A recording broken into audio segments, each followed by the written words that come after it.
What's up guys, this is Astranox. It's time for a showcase of Zahak on a counter and penetration build. He is very good actually. He's very good at dealing with evasion-based heroes. These violets, man, oh baby, he deals with the violets really good. Other evasion-based heroes as well. His skill set is pretty loaded and he's got some support, he's got some damage, he gets some free critical hit chance, very high amount of crit chance. You don't actually need much on your gear. You only need 23% crit chance. That's crazy, crazy. My gear is not actually that good. 4 of the pieces are from the Conquest Point shop. Some of them didn't roll too well. I tried him with Border Coin for the first 2 battles, and then the other 2 battles I'm running the limited artifact of Rimuru. There's plenty of different options for his artifact, guys. I'll be talking about that. But yes, really liking him on counter penetration set. And you can have him, I mean, counter immunity can definitely work as well. Penetration is pushing the damage even further, especially if you got some bulk, you can survive turn 1, maybe you got immunity somewhere else, you got a cleanser on the team. So penetration set, of course, is going to be useful the whole battle, right? But immunity set is only useful on the first turn. So you can definitely have him on a speed set with penetration or immunity. You can have him, yeah, there's lifesteal too. Lifesteal can definitely work with your 2-piece set of your choice. Now, let's look at how much damage he's going to deal versus Violet.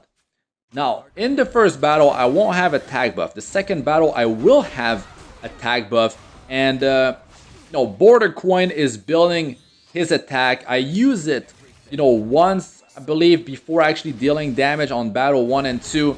But he doesn't have an actual artifact that boosts his damage, like a Portrait of the Saviors, a Unity Guild War artifact, something that doesn't need to be built up. So that's really good news because you will see his damage. It's actually surprisingly high.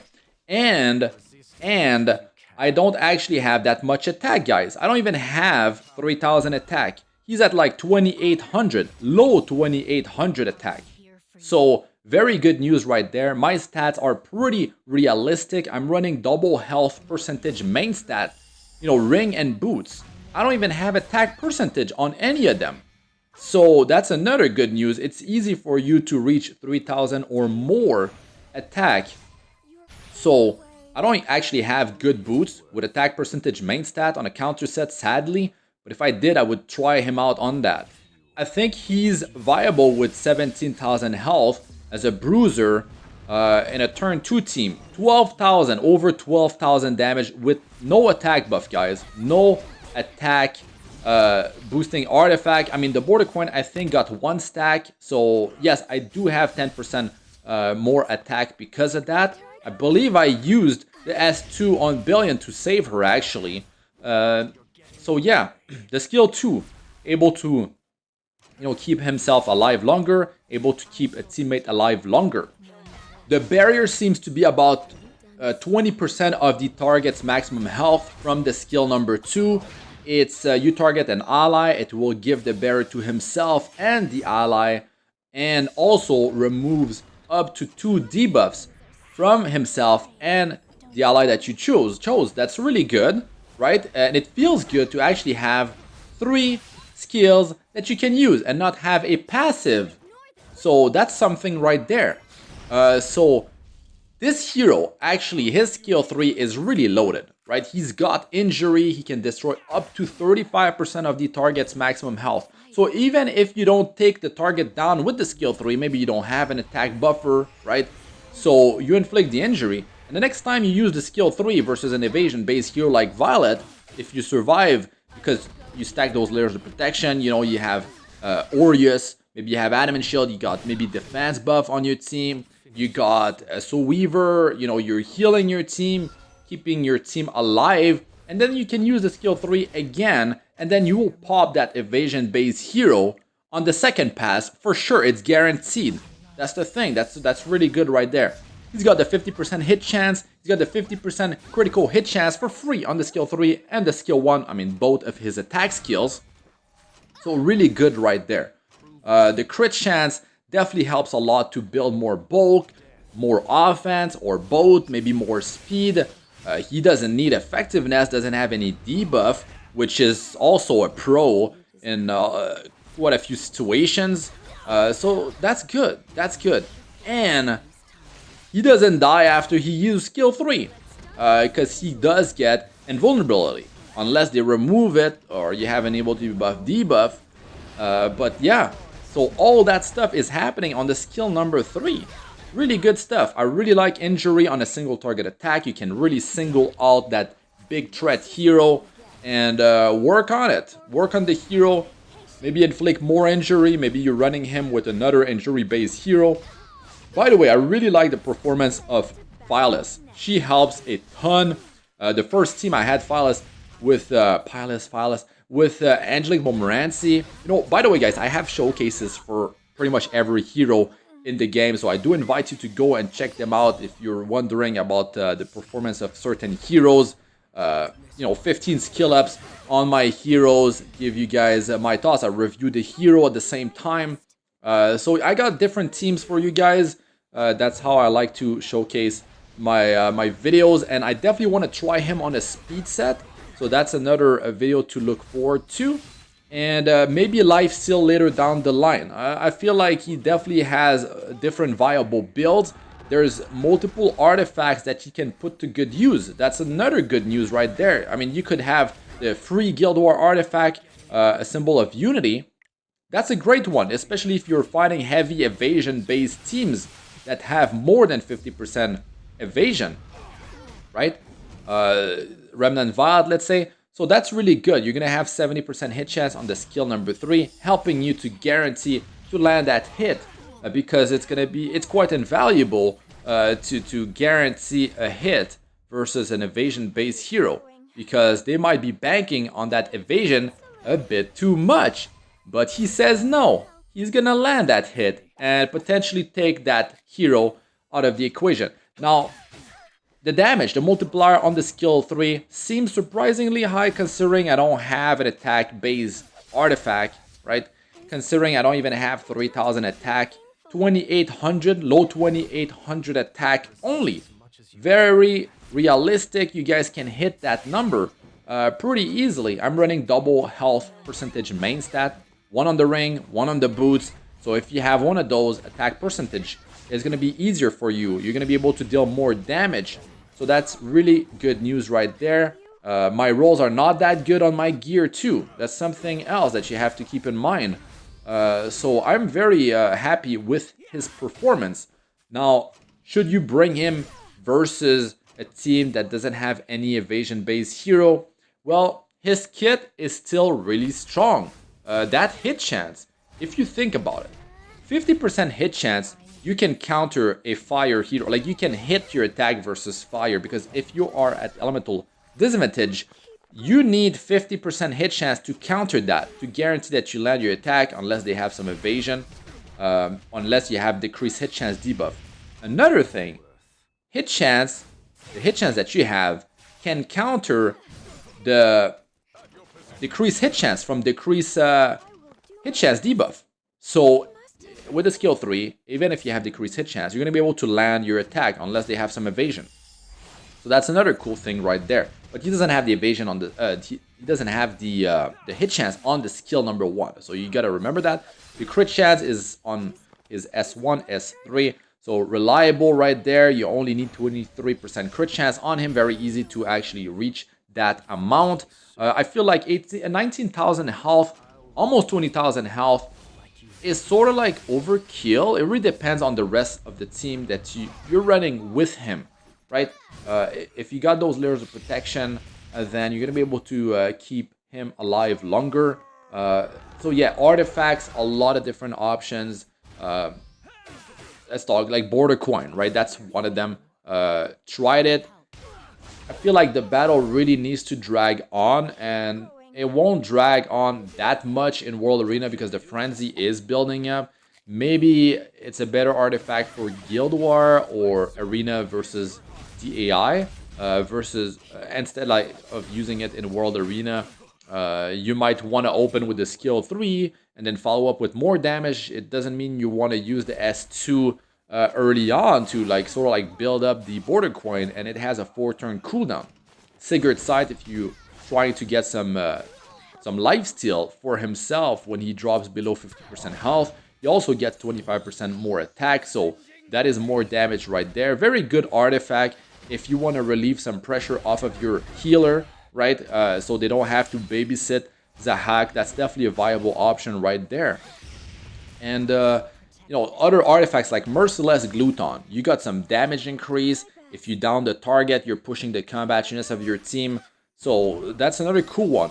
Azure Cometh, maybe you have him on a speed build. You could have him on Azure Cometh. Maybe you down a hero with Assassin Sid, Pavel, or something like that, and he can follow up and take out that Violet. So many different ways to build this hero depending on your strategy. So that's really nice. It's nice. Forge of the Saviors. You know, Forge of the Saviors is free from the Gear to Gear collaboration. It's 20% more damage, right? If the target is at 50% health or more. So it could guarantee that you down that stupid evasion-based hero, that Violet, on turn number 1, without even relying on injury and waiting for the skill 3 to go off again. But maybe you soften up the target and then you guarantee the killing blow with the skill number 3. So yeah, really, really cool right there. I do like that he's got, you know, 3 skills that you can use. If you need that clutch barrier, you really want to remove some pesky debuffs from himself or from an ally, or, you know, both. That's definitely a game, well, maybe not game-winning move, but if you're able to save an ally because of that, it could definitely be a game-winning move. Fireless is so good, man. Like, she's so good for a 3-star with her new specialty change, man. All these heroes that have like extra attacks, you know, counter attack, she's just reducing that damage by 30%, man. So much easier to keep your team alive. It's really great. Really, really cool option that we have now at our disposal. But back to Zahak. Zahak's damage on skill 1 is increased if the target has a buff. So I'm seeing some like maybe 1,000 damage more, right, with my kind of stats. Now if you soul burn, you know, the attack will deal at least 1,000 more from what I'm seeing. So pretty solid right there. You don't have to, you know, focus a target that has a buff every time. You just go against whoever you need to take down, and if they do have a buff, then good. But if, let's say, he's built with speed, and maybe the team that you're fighting didn't go yet, right? Because if you build speed, you kind of want to go before them. So they might have immunity set, right? If they have any sort of team-wide buff going on during the battle, then it's going to be extra damage for you. If counter is triggering because you got a counter set on him, then it's going to be some free extra damage. Really cool, really cool. Lifesteal, you know, keep himself alive longer. I mean, my god, you put lifesteal on him, and then you have... wow, sometimes I just forget artifact's name, man. You got the lifesteal artifact on him if he drops below 50%. Really cool. I mean, he could be quite challenging to take down. Now, you've got some other artifacts like Draco Plate, right? Like more damage, and it actually works even if he has 350% critical hit damage. It will work on top of that. And he got, you know, better survivability if he receives critical hits. So Draco Plate, another viable option. So yeah, quite a few different options. So that's definitely good. Definitely good. You might not be lucky with certain artifacts, so you do have other options. He's not a limited hero, right? So I wouldn't say that he's a must pull at all. That's the thing. But if you're really struggling versus Violets, then he can help you quite a bit. Hopefully you do have Covenant Bookmarks. If you like what you're seeing, if you like what you are hearing, if you feel like he's gonna add up to your roster, then yeah, good luck with the summoning, guys. His artifact, you don't need it. Yes, I didn't even talk about his own artifact. Having a speed buff is good. Of course, he's going to be cycling faster. That's 30% more attack for himself. He does get more critical hit damage, you know, so that's good. What is it, like 22.5% all the way to 30%? depending on how many limit breaks you have, what's the enhancement level. It's plus 15 or higher, all the way up to plus 30. So yeah, but I wouldn't say that it's worth chasing for by any mean. You can definitely do very good for yourself without having his artifact. Like Rimuru's artifact is very cool because all the buffs are actually useful, and you actually get the buff at the start of his turn, and it might be a deciding factor if you should be going for the killing blow with the skill 3. Maybe you didn't really get a damage boosting one like the attack buff, the critical hit damage buff, so maybe you're going to use the skill 2 to help an ally cleanse some debuffs. So yeah, I mean, different ways to go about it with this hero, depending on the situation, depending on who you are fighting. You always have that 50% hit chance on the skill 3 that's available in case you get a decreased hit chance debuff on you. Maybe you got to deal with that evasion-based hero. Maybe they actually have a Moonlight Dreamblade. It's a thief. Maybe it's Arbiter Veldred on counter set with the Moonlight Dreamblade. Whoever it may be that's a thief with Moonlight Dreamblade, then you don't have to worry about that. That's another really cool thing. The injury on a single target attack is powerful, it's reliable, it's much easier to actually get to destroy up to 35% of their maximum health, making it so much easier to burst down that target afterward, right? If they are scaling their damage off of their maximum health, if they are healing more based on their maximum health, then if you're destroying that health, they're not going to be as effective. They won't be dealing as much damage, they won't be healing as much. So that's another thing to keep in mind. So I definitely do like that. I wouldn't be drafting him versus a heavy fire team. Maybe one fire hero is okay. I would not be drafting him too early on. I would reserve him for later. Definitely it could be a surprise if they're relying on evasion-based heroes.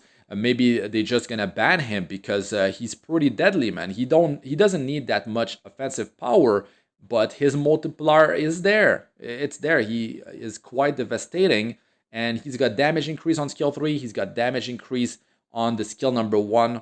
I mean, the skill 3, no damage increase, but yes, I mean, crit chance means more offensive power when you build a hero. Let us know what you guys think about all that in the comment section. How did you build him? What do you think about what I've talked about? Let's have some discussions, builds, artifacts, thoughts about the hero. But he's not a must pull, he's not limited. You might get him later down the line. But that's going to be it for this one. Let us know what you guys think in the comment section. I'm Astranox. Good luck with all y'all do. Peace out for now.